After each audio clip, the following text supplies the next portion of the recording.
Le financement des partis politiques en question, c'est le titre du commentaire de Franck Arnaud ce matin. Franck, bonjour. Bonjour Tanguy. Le lundi dernier, certains partis politiques ont défilé à la Sénat, la Commission électorale nationale autonome, pour recevoir des chèques.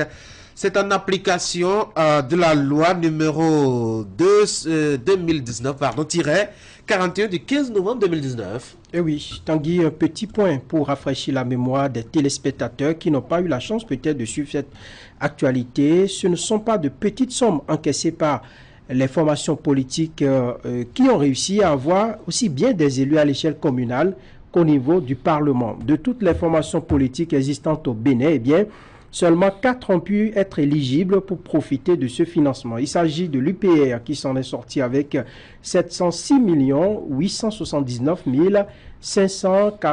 921 francs CFA. Le BR, 541 533 454 francs CFA. Et puis le FCBE, 129 421 488 francs CFA.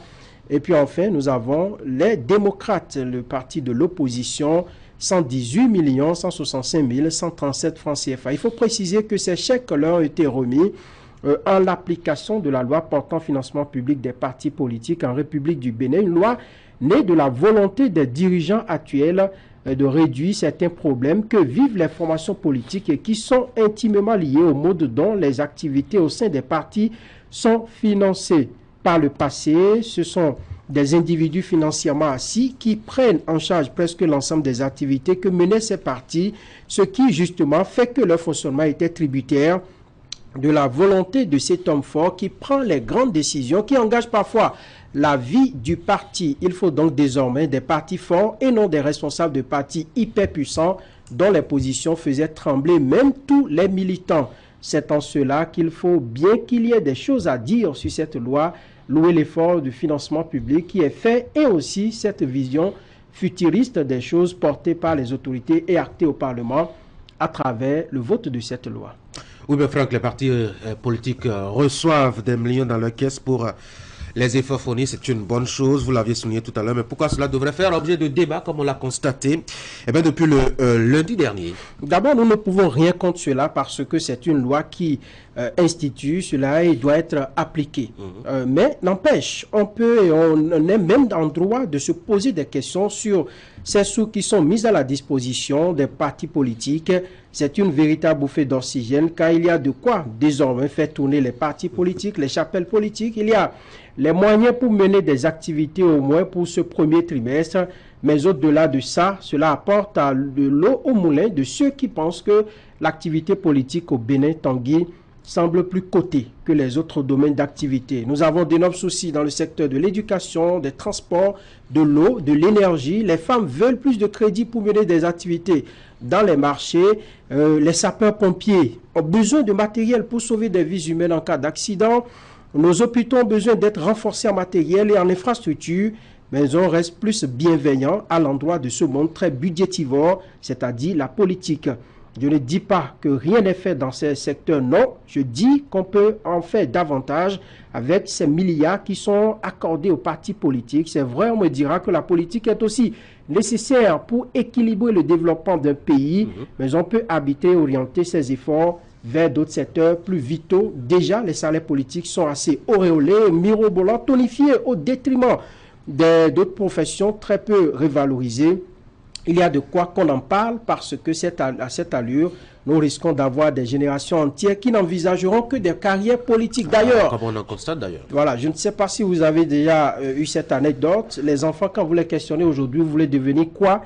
Ils vous disent simplement, je vais être politicien, je vais être député, je vais être maire, parce qu'ils voient que les députés roulent dans de belles voitures, les maires sont bien logés, ainsi de suite. Donc c'est simple, à force d'entendre ces millions et milliards qui circulent régulièrement dans le monde des acteurs politiques, on se dit que l'Eldorado, c'est là-bas. Donc attention à ne pas créer d'autres situations en voulant régler certaines. À quoi va donc servir tous ces millions qui ont atterri dans les caisses de partis politiques? La loi a été claire sur le financement des partis politiques. Ce financement concourt, entre autres, à la promotion de leurs programmes politiques, à la participation aux consultations électorales, à la formation de leurs militants, à l'éducation civique et politique de leurs membres et des citoyens. Ça, c'est ce que dit la loi, mais pour ma part, j'estime que les formations politiques doivent davantage mettre l'accent sur le militantisme, le patriotisme, la discipline du groupe, la lutte contre la corruption, eh bien, les valeurs éthiques et morales, car après les élections dans ce pays, nous avons assisté à des scènes déshonorables et ridicules à la limite, où, à cause de ces millions, justement, des pères de famille se sont offerts gratuitement en spectacle à la face du monde. Ça n'est pas digne des personnes qui sont censées animer la vie politique et par conséquent prendre des décisions en notre faveur. Imaginez des personnes de cet acabit dans un parlement ou autre instance de prise de décision, elles vont les transformer en centre de pugilat. Bref, il faut que cet argent aille vers des activités sérieuses et même des contrats conséquents avec des médias qui sont les seuls à même de les aider à atteindre la grande base, et il faut les amener à rendre compte car après tout, c'est l'argent du contribuable. C'est ton argent, Tanguy Agoy. Absolument. C'est votre argent aussi, Franck Aounou. C'est l'argent de William Klikan aussi. C'est l'argent de Eric Guédeno, eux qui vont participer à ce débat tout à l'heure. Franck, merci beaucoup. Mesdames et messieurs, on va marquer une petite pause, le temps d'installer justement les débatteurs par ici pour contribuer à la discussion qu'on veut engager par ici. D'ailleurs, ils sont en train d'entrer dans ce studio. Je vais déjà annoncer William Klikan, qu'on a déjà vu passer par ici pour le bulletin d'information. William, merci beaucoup de nous rejoindre. Eric Guédeno aussi, qui est déjà dans ce studio pour aider à décortiquer le sujet de ce matin. Et l'autre qu'on ne présente plus aussi sur l'actu matin, Ulrich Ekwe Gaba, lui aussi va contribuer à nos échanges ce matin. Les gars, bonjour. Bonjour Tanguy. Bienvenue sur l'actu matin. Merci. Alors, le sujet, il est tout planté. Vous l'aviez entendu. Franck l'a évoqué dans son commentaire. Les partis politiques, ça fait bon vivre là-bas. On devrait en créer, non, Eric? Nous-mêmes, on devrait, je crois, songer à... C'est une bonne idée. C'est une bonne idée. Ça fait le porte-parole. Comment?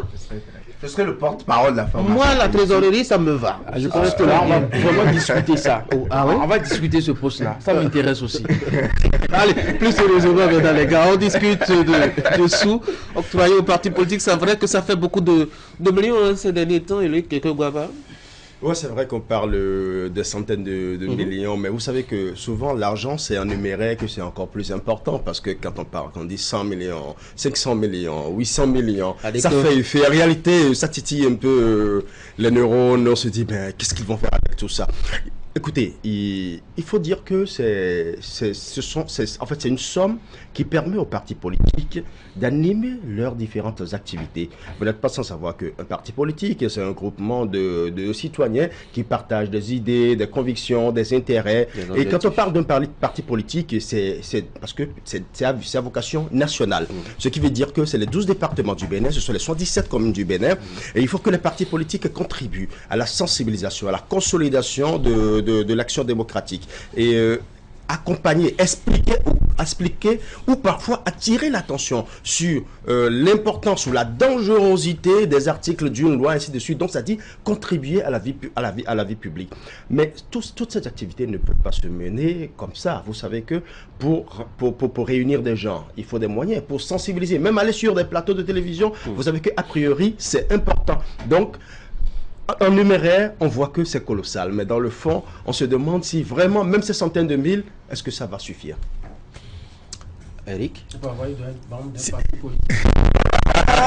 viendra à lui tout à l'heure. À l'arrivée, nous savons que ça ne se passe pas comme ça, quand bien même aujourd'hui reçoivent cet argent. D'abord, ce qu'il faut saluer, c'est ce que le législateur a vu, je dirais peut-être mieux, cette réforme du gouvernement, d'assainir un peu notre environnement politique en y mettant des ressources. Parce qu'on s'est rendu compte qu'ils en ont besoin pour fonctionner, pour travailler. Et l'autre idée également, c'est de pouvoir réduire un peu l'implication de tierces personnes qui viennent par le truchement d'argent et qui prennent les partis politiques en otage. Aujourd'hui, les partis ont un financement public qui leur permet, n'est-ce pas, de pouvoir fonctionner et d'avoir une certaine indépendance dans la structuration de leur formation politique. Maintenant, tout ça c'est bien. Maintenant, quand l'argent tombe, qu'est-ce que nous attendons des partis politiques? C'est justement un peu ce que Ulrich a énuméré. Mais dans le fond, nous savons que cela n'est pas véritablement respecté. Cela n'est pas vraiment respecté. On peut compter le nombre de partis politiques qui prennent date, n'est-ce pas, sur un certain nombre d'activités hein, sur des questions de sécurité, des questions d'éducation, de santé, de culture, hein, à l'endroit de leurs militants. On ne les voit qu'à 2 mois, à 3 mois d'une élection. Mais ce n'est pas ça. En retour, quand on sait aujourd'hui que c'est l'argent des Béninois qui est distribué, et donc nous devons être encore plus exigeants des partis politiques. Moi, je veux bien les voir, maintenant que la question de sécurité est devenue un véritable enjeu dans pratiquement nos communes. Moi, je veux voir les partis, puisqu'ils ont les militants un peu partout dans ces localités. Moi, je veux voir les partis politiques orienter des actions à l'endroit de ces militants qui sont dans ces communes. Comment un citoyen qui vit dans ces différentes villes doit se comporter par rapport à ce qui se passe? Il faut les sensibiliser. Hein? Les questions de civisme. Regardez cette semaine, on a connu tellement d'accidents sur nos axes routiers. Peut-être que pour les personnes qui sont blessées, ils sont peut-être du Bloc républicain, ils sont peut-être de l'Union progressiste, le Renouveau, ils sont peut-être des militants d'une formation politique. Qu'est-ce que les partis politiques... J'ai même pas vu un communiqué, ne serait-ce que pour d'abord avoir constaté la régularité des cas d'accident ces derniers jours sur nos axes routiers. Un communiqué pour sensibiliser à la retenue. Même pas. Mais pourtant, nous avons l'argent des Béninois qu'ils utilisent. Moi, je pense qu'il faut davantage attendre d'eux des activités qui touchent, n'est-ce pas, la vie de nos concitoyens. Un parti politique aussi, c'est ça. Il ne s'agit pas seulement de se réunir et de s'associer quand il est question d'élections communales, élections législatives, élections présidentielles. William? Eric, c'est aussi ça, la vie du parti politique. Sinon, c'est sa fonction essentielle, la conquête du pouvoir et l'exercice du pouvoir. Et pour ça, il faut dire que le 1,5 milliard mis à disposition des partis politiques ne sert pas vraiment à ça. Comme l'a dit Eric, cet argent sert d'abord aux activités régaliennes des partis politiques. Sinon, à la base, pour la conquête du pouvoir, c'est à hauteur de milliards par parti politique en fonction des scrutins. Donc, il faut dire que cet argent, ce n'est pas pour aller conquérir l'électorat. Cet argent, ce n'est pas pour réunir dans les meetings politiques, distribuer de l'argent, soudoyer à la limite ou corrompre l'électorat. Mais cet argent, c'est pour faire des activités utiles. C'est pour faire l'utile. C'est pour joindre l'agréable à l'utile au profit des populations. Et c'est en cela que je salue cette réforme née de la révision constitutionnelle. Je crois que la loi est venue juste une semaine après la loi de révision de la Constitution de 2019.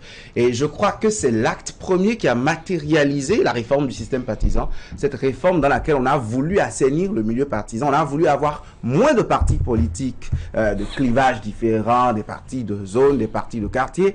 Et ainsi pouvoir financer quelque peu leurs activités. Donc, c'est déjà louable que l'État, c'est-à-dire les fonds publics, les fonds de tous les Béninois servent à animer la vie publique. Mais est-ce que dans la pratique, on a sur combien de sujets d'actualité on a vu des partis politiques prendre des positions? Quand je dis prendre des positions, ce n'est pas faire une conférence de presse, ce n'est pas utiliser les canaux digitaux d'un responsable de la formation politique pour écrire un message, mais c'est faire des débats avec des sachants, faire des débats sur les questions cruciales. C'est à travers la loi des finances, par exemple, que nous voyons le financement octroyé aux partis politiques.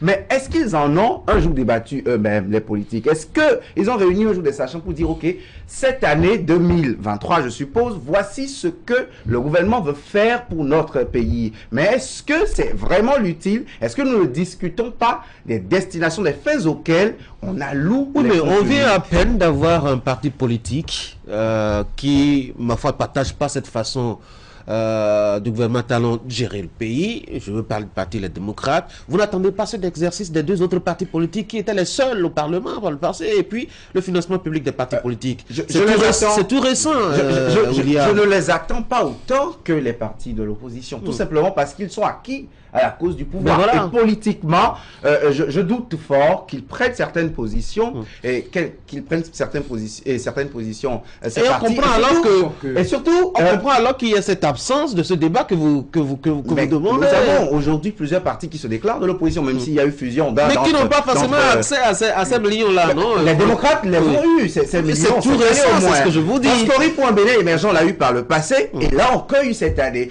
Eux, ils ont carrément disparu après les législatives. On va les chercher. Plus vus. Je crois qu'on va lancer un avis de recherche. Oui, Franck Aounou. Sur quelle presse alors? On verra bien. On y réfléchira. Moi, je pense qu'il faut saluer d'abord la réforme, parce que si on avait eu le temps de le faire il y a quelques années, on serait bien loin aujourd'hui en matière d'animation de la vie politique. Vous voyez ces millions qui sont mis à la disposition des partis politiques. Moi, c'est la finalité qui m'importe. Qu'est-ce qu'on va faire de ces millions-là? Parce qu'on a vu encore pendant les campagnes des gens qui sont allés faire des porte-à-porte au-delà même des heures de campagne, les heures qui sont définies. Ça veut dire qu'en leur sein même, il y a des problèmes de formation, des problèmes de respect des lois de la République. Moi, je pense qu'aujourd'hui, il faut beaucoup plus s'investir dans la formation des jeunes. Parce que vous voyez, la façon dont les jeunes font la politique aujourd'hui, je suis sûr que vous êtes là, vous pouvez leur des postes politiques parce que vous les voyez, on les nomme aujourd'hui. Ah, ça m'intéresse, moi c'est l'entrée j'en prends. Hein. Le chemin est long, le chemin est bien long, et parsemé d'embûches. D'accord, en tout cas... Pour avoir côtoyé des politiques, ils vous diront attention, Tanguy reste avec tes micros et pas reste là où tu es. Ah, voilà. C'est vraiment ça? Oui, pourtant ils sont pas milliers à courir là-bas. Combien arrivent à destination? C'est ça. Combien parmi eux arrivent à... Allez, Franck, on va finir, oui. Parce que ce qu'il y a dans la tête des politiques aujourd'hui, notamment des jeunes, c'est que nous allons en politique pour devenir riches. Nous allons en politique pour nous faire de l'argent. Alors que ça ne devrait pas forcément être le cas. C'est vrai, il faut se nourrir de son métier, de ce que l'on fait. Ce n'est pas un métier pour eux. Bon, en plus, ce n'est pas une profession. Parce qu'on a vu des gens en politique aujourd'hui qui aujourd'hui ne représentent plus rien du tout, qui se cherchent. Donc, il faut véritablement accentuer. Et moi, je crois que certains partis politiques ont commencé, les FCB, j'ai appris qu'ils ont une école où on forme les jeunes. Le BR, ils ont l'organisation de la jeunesse du bloc républicain. C'est des entités qu'il faut encourager, qu'il faut créer davantage et injecter ces sous-là dans ces entités-là pour que nous ayons des relèves de qualité. Parce qu'il y a quelques années, il y a des noms, quand vous les appelez dans une région, dans un département, ça fait trembler. Ce n'est plus le cas aujourd'hui, c'est salutaire, mais il faut aller au-delà. Alors, il y a le professeur Antonio qui nous suit et qui dit ceci.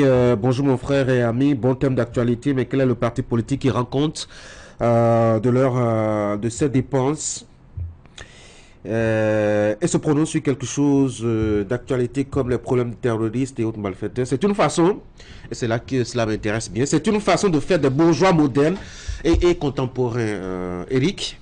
Oui, absolument. Je pense qu'il a juste. Détail pour détail, vous me permettez rapidement de placer vos détails pour détail. Et pour ce sujet, justement, j'ai sollicité à la fois les forces connues pour un Bénin émergent à travers leur leader Paul Rungba. Je l'ai appelé toute la journée d'hier. Je crois qu'il n'a pas eu beaucoup de temps pour décrocher. J'ai appelé les démocrates aussi, qui ont cherché en leur sein. Ils n'ont trouvé personne, justement, pour répondre à ce genre de discussion. J'ai appelé aussi le MPL, même si le MPL n'a pas bénéficier de ce financement, ils n'ont pas aussi eu beaucoup de temps pour répondre. Oui, Eric. Justement, je pense que c'est ce que nous avons déploré tout à l'heure quand nous étions de l'autre côté du plateau. À partir du moment où vous recevez l'agent de l'État, rendez-vous disponible tout au moins, puisque c'est l'agent des Béninois. Ne serait-ce que pour en parler. Et comme l'a dit William, quand il était question d'aller prendre le chèque, je pense qu'ils ont trouvé n'est-ce pas, pour aller réceptionner le chèque. Alors, si vous devez aller chercher l'argent, c'est pour chercher le chèque. Bon, oui, vous n'allez jamais manquer d'aller chercher le chèque. Tout au moins, veuillez rendre compte aux Béninois qui nous regardent, effectivement, nous avons reçu notre chèque. Nous vous disons merci. On vous a invité, non? On vous a invité pour... Ils sont pas venus. Alors, ils estiment que tous les Béninois ont déjà vu le chèque. Maintenant, vous leur laissez le temps de justifier ce qu'ils ont reçu. Est-ce que quelque part, ils n'ont pas vraiment besoin de ces chèques-là? Le besoin est là. Le besoin est là et c'est même indiscutable. Le besoin est là et c'est même indiscutable. Une formation politique, c'est beaucoup d'argent. Nous en sommes conscients. Et c'est d'ailleurs pour ça que vous verrez quand cette réforme est sortie, on ne l'a pas boudée. On a trouvé qu'il y avait vraiment une nécessité à accompagner et surtout à mettre hors d'état de nuit des personnes qui viennent de nulle part, à la veille des élections, remplir beaucoup d'argent et puis rentrer dans les formations politiques. Pourquoi est-ce que c'est mauvais si un gars des milliards qui décide de les injecter dans la vie politique? Parce que quand vous faites campagne, ce n'est pas seulement, vous voyez, même le petit vendeur du coin, il profite de l'instant. Oui, mais ça a favorisé le népotisme dans les partis politiques, ça a favorisé le clientélisme et ça a fait la part belle aux outsiders. Tout le temps, ce sont les magnats de dernière minute, venus avec beaucoup de cagnottes, venus avec beaucoup d'argent, qui... D'abord, il se démarquait très vite parce que la presse facilitait aussi ça. Je nous fais notre procès en même temps là-dessus. Et tout de suite, Nous voulons des partenaires. ils s'inscrivent en lettres d'or. Ils deviennent les leaders. Ils écrasent les militants d'entre-temps qui, eux, n'ont pas d'argent. Ulrich, Oui, il faut dire que la compétition politique, c'est une compétition dure. Non, à un moment donné, il faut déjà reconnaître que si nous avons des militants, en fait, des leaders politiques, qui, en fait, le parti se résume seulement à ces leaders politiques, nous ne pouvons pas avoir l'équité qu'il faut au niveau des différents partis politiques. Ça, c'est le premier problème que cette réforme a corrigé. Aujourd'hui, maintenant, on veut donner la chance à tous les partis politiques d'avoir les mêmes chances pour les mêmes... Vous pensez que ça va faire partie les barons de la politique? Quand le financement est injecté, a priori, le financement devrait aller directement là où cela se doit, c'est-à-dire travailler au fonctionnement du parti, organiser la formation des jeunes militants, organiser des activités pour le renforcement de la démocratie, de l'harmonie, de la cohésion nationale.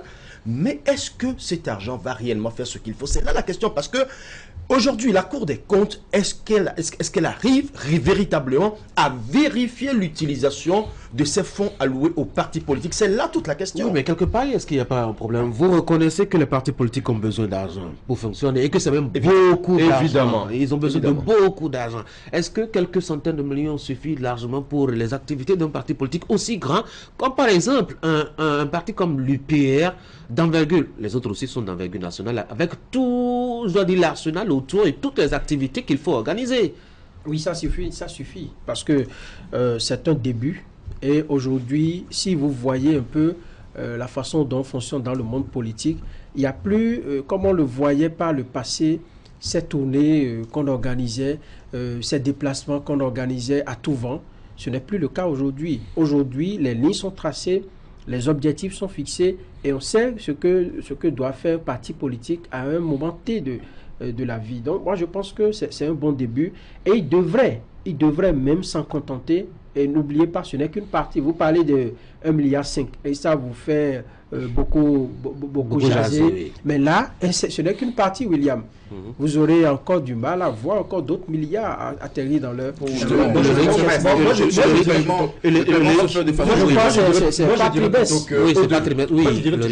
Je l'ai dit à l'entame que quand on parle en numéraire, quand on donne des chiffres, ça fait froid dans le dos. On se dit, attention, c'est beaucoup d'argent. Ouais, mais quand on fait le point des différentes activités à mener, nous organisons parfois des activités en notre sein. Et banalement, pour une petite activité, on se retrouve à plus du million. Et imaginez un parti politique d'une envergure nationale qui doit organiser plusieurs activités. On se dit que des centaines de millions, c'est trop. Mais en réalité, je sais qu'ils en ont encore besoin. Mais moi, je veux dire, c'est vrai qu'ils en ont encore besoin, mais qu'ils commencent d'abord par justifier, par utiliser équitablement et vraiment de façon efficiente ces petites centaines de millions qu'on leur donne d'abord. Et à partir de cet instant, on pourra dire, vous avez géré le peu qu'on vous a donné, on peut vous en donner parce que ça dépend aussi des résultats qu'ils auront donnés. Moi,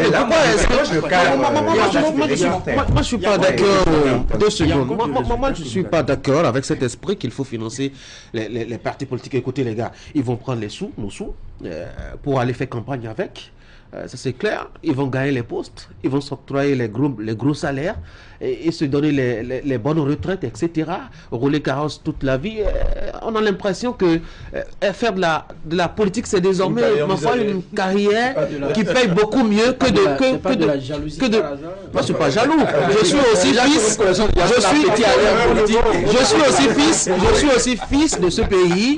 J'exerce une profession qui a besoin aussi d'être soutenue. Et il me semble que depuis 2016, par exemple, on n'a pas vu un financement au chevet de la presse. Absolument. Pourquoi est-ce que ce sont... Alors que nous, on ne va pas gagner des postes, on ne va pas gagner des postes pour profiter des sous de l'État. Pourquoi est-ce que nous, peut-être, on ne pense pas à nous et c'est à ces hommes politiques qu'on pense prioritairement, surtout... Là-dessus, votre analyse ne manque pas de pertinence. Là-dessus, Tanguy, je pense que votre analyse ne manque pas de pertinence. C'est là même qu'on interroge l'opportunité de financer et surtout à quelle hauteur les partis politiques. Absolument. Pour moi, l'opportunité de financement, elle existe, elle est claire. Puisque tant qu'il n'y aura pas des sources légales de financement, les sources illégales et les brèches qui ne sont pas colmatées seront toujours ouvertes et on va permettre les financements émiettés, les financements de part et d'autre pour des faits que nous ne connaissons pas. Mais qu'est-ce qui vous dit, mais William, là-dessus, oui. qu'est-ce qui vous dit, William, aujourd'hui, qu'il n'y a pas de financement occulte? Pour moi, cela ne peut manquer parce que leurs besoins sont largement au-dessus. Vous aviez appelé porte à porte, par exemple, que les gens font hors des heures de Pour moi, les financements occultes ne peuvent pas partir de sitôt parce que leurs besoins sont bien larges, leurs besoins sont bien au-delà des petites centaines de millions qu'on leur donne là. Mais quand même, déjà leur demander de pouvoir justifier à travers le mécanisme juridictionnel à propos à la Cour des comptes, quand nous avons pris telle somme, nous avons commencé par faire, si nous avons fini, si notre budget prévisionnel au départ était de tel montant, c'est pour cela que l'État nous a alloué tel montant. Ensuite, sur le terrain, les besoins étaient de telle sorte et nous avons géré de telle façon. C'est déjà une école pour ces différents messieurs qui veulent gérer les milliards de tout ce Bénin, qui veulent décider au nom de tous ces Béninois, au nom de la représentation, de la démocratie représentative. Là-dessus, quand vous parlez de s'intéresser aux autres secteurs, cela me fait voir qu'il y a des couches sociales de ce pays qui n'ont pas bénéficié du 1,5 milliard depuis plusieurs années. C'est en cela qu'il faut voir, non pas une réduction du montant, mais penser aussi à des financements d'autres secteurs comme ceux-là. Le transport universitaire n'existe plus à Boumé-Calavi depuis quelques mois. Mais là-dessus, on vous dira qu'une réforme est en cours. Mais on veut voir aussi de l'ardiesse. On veut voir aussi de l'ardiesse dans la matière.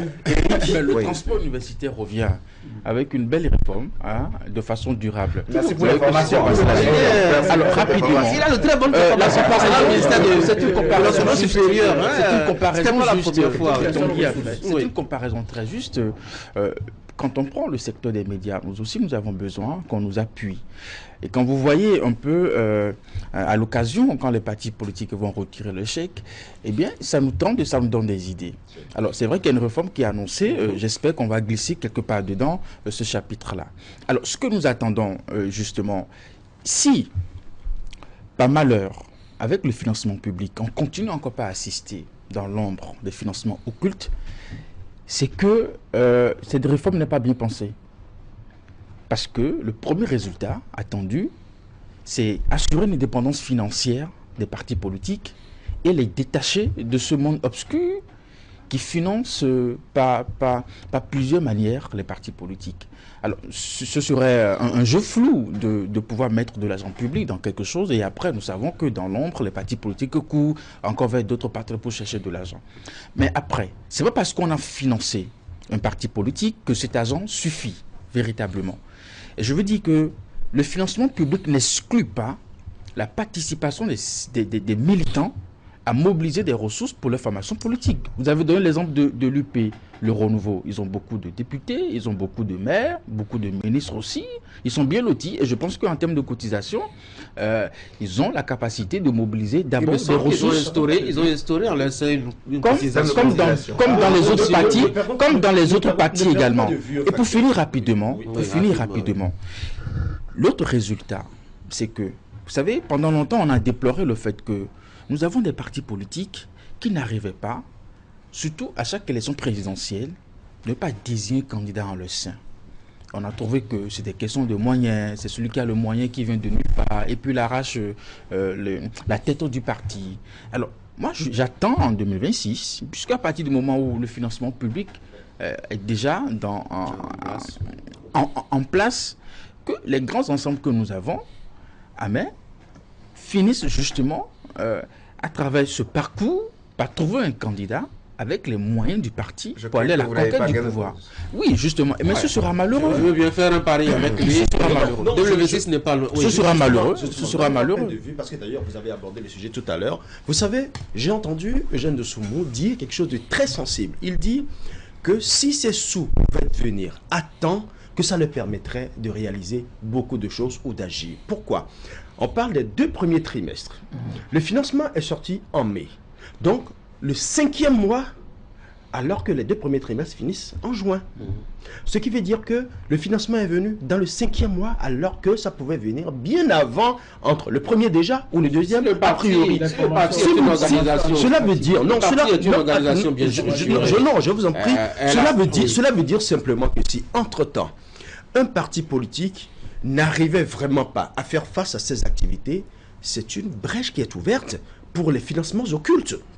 Parce que le parti veut quand même travailler, veut faire des activités. Et si éventuellement, il y a possibilité de trouver des financements occultes dans ce temps, dans cette brèche-là que l'État a laissée, ça veut dire que ce parti politique peut vraiment le faire sans pouvoir justifier. Maintenant qu'ils ont la garantie de l'État à avoir un financement. Non, la garantie ne veut pas dire qu'il y a le financement. La garantie ne veut pas qu'il y a le financement. L'argent vient. Le parti doit évoluer. Et le parti, c'est une chronologie. C'est des activités qui sont prévues. Oui, et que ce financement n'est pas là. Il faut impérativement. Oui, on va permettre à Franck de se prononcer moi, aussi. moi, je pense que les partis politiques peuvent faire des prêts. Et même si cela devrait venir d'un individu nanti, ça ne pose pas de problème parce que on espère quelque chose.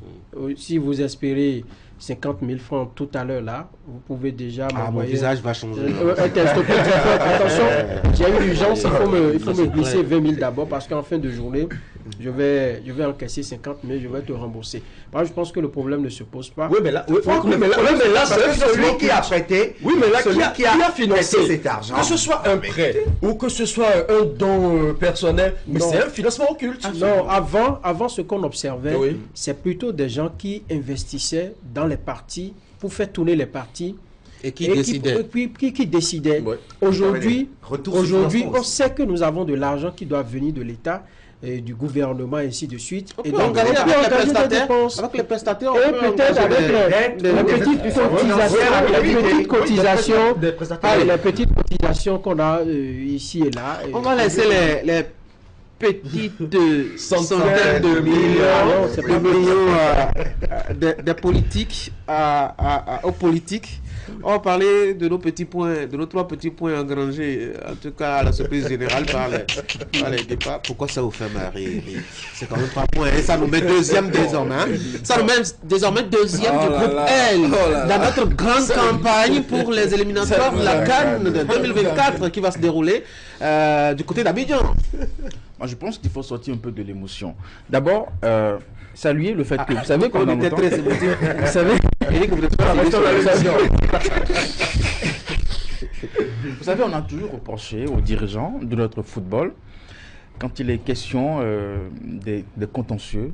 On n'arrivait pas toujours à remporter parce que il y a le football qui se joue sur le terrain, il y a l'autre football qui se joue également dans hors du terrain, les rouages, la diplomatie, les réseaux et puis tout ça. Et pendant longtemps, cela nous a échappé.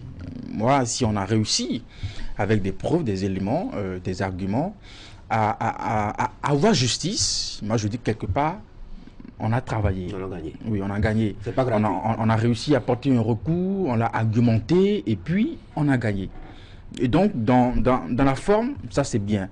Mais après, cela ne nous donne pas une grande possibilité, n'est-ce pas, d'aller véritablement là où nous voulons aller. Vous savez, les Béninois aujourd'hui, ils veulent une équipe forte. Non, on veut aller on veut se qualifier. On veut se qualifier. Pour la CAN. Mais c'est ça le souhait de tous les Béninois. Et on a enchaîné tellement d'échecs, qu'il y a un désamour aujourd'hui entre le public et son équipe nationale. Oui, mais c'est déjà un petit pas, non, Franck? Oui, c'est un petit pas en même temps. 3 points, vous savez, c'est en même temps un petit pas. Mais quand on voit déjà là où cela nous amène, c'est qu'il nous reste encore 2 matchs, pour ce que j'ai compris, le Sénégal et puis le Mozambique. Le Sénégal sera à Cotonou. Et qu'on se rappelle rapidement de notre prestation avec le Rwanda et ici à Cotonou et à Kigali et comment on a enchaîné des échecs. Bon, là, on devient un peu anxieux. Hein? On n'est plus heureux. Déjà, à la nouvelle, on devient un peu anxieux. On devient un peu anxieux. Moi, je suis très pessimiste quand nous évoquons la question des guépards, écureuils à guépards. Moi, je suis très pessimiste. Pourquoi? Tout simplement. J'ai suivi les propos d'un monsieur, je crois qu'il doit être un peu âgé, sur Fraternité FM, qui disait, mais voilà une équipe, lorsque vous mettez toute votre énergie à la soutenir, à lui apporter tout ce que vous voulez comme prière, tout cela, qu'elle finit par décevoir. Oui, mais c'est les aléas du jeu. Non, on ne fait pas que... Non, c'est pourquoi il ne faut pas se réjouir.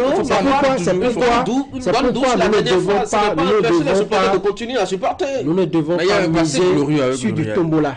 Si la CAF n'avait pas accordé ces 3 points-là, on serait où aujourd'hui? Moi, je pense que nous débauchons trop d'énergie dans un sport qui ne nous rapporte pas grand-chose. C'est vrai, le fait de participer aux compétitions, les préliminaires et tout ça, on dit Bénin. Mais tout le monde dit football, on dit football aujourd'hui, football demain. Mais on revient toujours à la case de départ. Non, il faut changer de paradigme, il faut changer de vision. Et nous pouvons nous arrêter et faire le bilan. Nous pouvons nous arrêter et faire le bilan. Il n'y a pas que le sport qui propulse le nom d'un pays. Est-ce qu'aujourd'hui, Ulrich, on peut s'empêcher d'investir, de s'intéresser au football? Même si d'autres disciplines ont fait connaître quand même le Bénin, peut-être la boxe, peut-être les arts martiaux. Aujourd'hui, la pétanque. L'athlétisme. Aujourd'hui, la pétanque, aujourd'hui. J'allais dire le cyclisme, mais je me suis rappelé des trucs. De quoi parlez-vous? Il donnait tout. On a besoin Il s'est rappelé du dernier tout. Non, ce serait utopique de dire qu'on va arrêter d'investir dans le football parce que qu'on le veuille ou non, c'est le sport roi. Oui. Et on peut plutôt continuer d'investir dans le football, mais encourager les autres disciplines sportives dans lesquelles nous avons... Non, attention, nous ne le faisons pas de la bonne manière. Parce que vous savez, nous avons beaucoup d'athlètes qui reviennent avec des médailles. Nous avons beaucoup d'athlètes qui vont à des championnats qui reviennent avec beaucoup de coupes. Mais nous ne faisons pas leur promotion. Nous ne les encourageons pas. En fait, nous sommes restés focus football. Il y a beaucoup. Regardez le sport boule, par exemple. Nous avons des boulistes qui ont fait des merveilles. Nous avons détrôné, nous sommes allés à l'international, si ce n'est pas le président de la confédération lui-même qui fait sa propre promotion, dites-moi, qui, parmi les autorités béninoises, a réellement fait la promotion du sport boule? Ça, c'est un aspect. Regardez le judo. Nous avons encore une dame, j'ai oublié son nom, qui vient d'être troisième ou cinquième fois championne du monde du judo. Mais on dirait Agbeyoti, j'ai oublié son nom, mais en réalité, elle fait des merveilles. Mais combien de fois avons-nous fait sa promotion? Il y a beaucoup d'autres athlètes qui vont, les équipes de handball, les équipes de volleyball. Il faut des merveilles. Nous ne devons pas arrêter de financer le football, mais nous devons faire en sorte que les autres disciplines sportives ne se sentent pas lésées. Moi, je pense que ce serait la meilleure formule. Maintenant, revenons au football même. Il faut dire une chose. Nous avons assez vu certains joueurs qui ne nous donnent pas des résultats. Il faut maintenant qu'on passe aux choses sérieuses. D'abord, à l'interne, qu'on fasse des compétitions dignes du nom. Vous savez, les dernières compétitions ont eu lieu. Et vous avez vu les remous que cela a suscité. Il nous faut organiser des compétitions sérieuses, avec des résultats sérieux pour une équipe quand même plus sérieuse. Un championnat sur lequel il y a à dire et redire. Merci. Tant que nous n'aurons pas un championnat sérieux, nous n'aurons pas de résultats sérieux.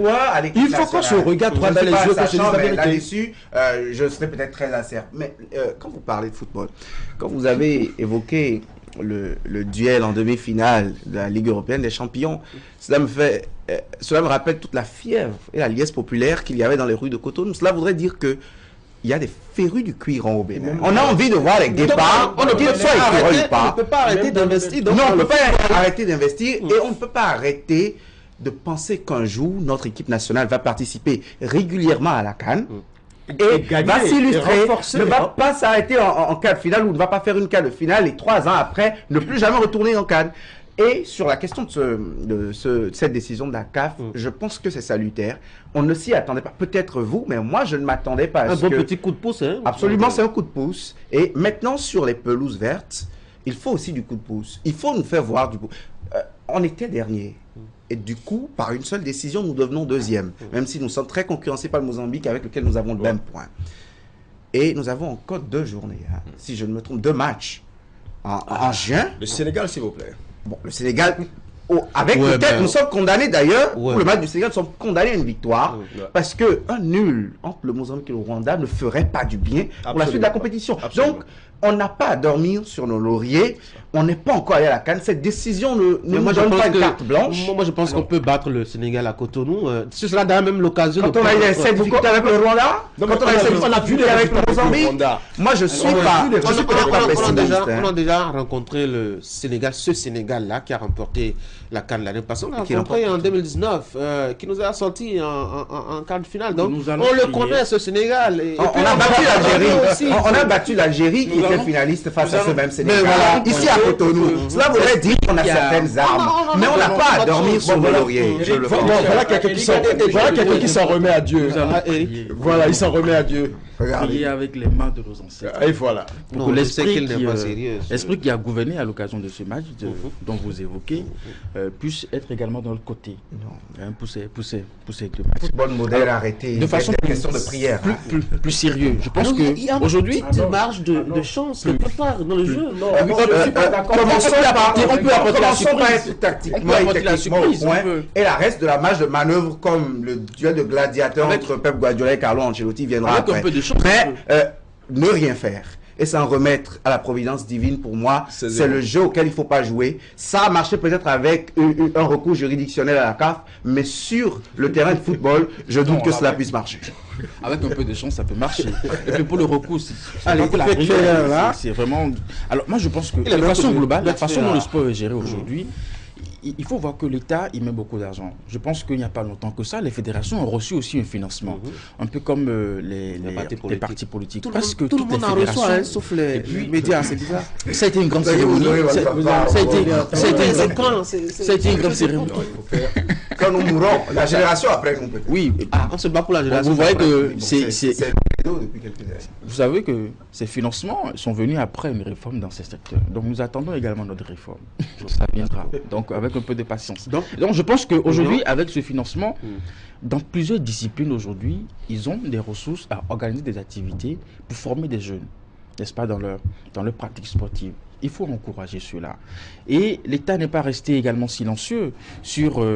la façon dont il faut faire la promotion des autres disciplines, des autres fédérations. Je pense que, oui, le football reste le football, c'est pas seulement au Bénin, c'est un peu partout. Nous ne sommes pas trop l'efficacité de cette promotion au niveau des autres disciplines sportives. Et c'est peut-être encore à ce niveau qu'il faut encore davantage travailler. Moi, j'ai beaucoup du mal à voir notre jeune champion, champion de la boxe, je pense au niveau africain. Vous parlez de qui là? Clément Loco. Il est très bien, il est très bien, il nous a remporté pas mal de ceintures. Il a besoin d'être soutenu. Il a pas vu un post Facebook pour que... Il le trouve difficilement une moto, non? Bon, je ne sais pas si on lui a finalement trouvé. Bon, pourquoi vous avez fait de la fixation sur sa moto? Non, mais ça a été publié sur les réseaux sociaux. Je crois bien. J'ai cherché évidemment le nom de la championne. Agbeyome, je crois. Voilà, Agbeyome. Merci. Elle est togolaise, non? Elle est de l'armée. Tout à fait, oui. Merci, Lorik. Je vous en prie. Merci, Franck. Merci, Tanguy. William, merci. Deux fois, non? C'est moi. Merci. Et puis vive la pétanque. Que vive la pétanque. Vive les guépards pour le football. Écoutez, que vive les arts martiaux aussi. On est à vous. Vive la pétanque parce qu'il y a un enjeu pour nous. Vive la pétanque parce qu'il y a un enjeu pour nous. Il y a un enjeu pour nous. Temps de revenir par ici pour faire un petit point de l'actualité. C'est 7 jours au Bénin. Ce sera le Bénin en 7 jours de Idriss Boukali.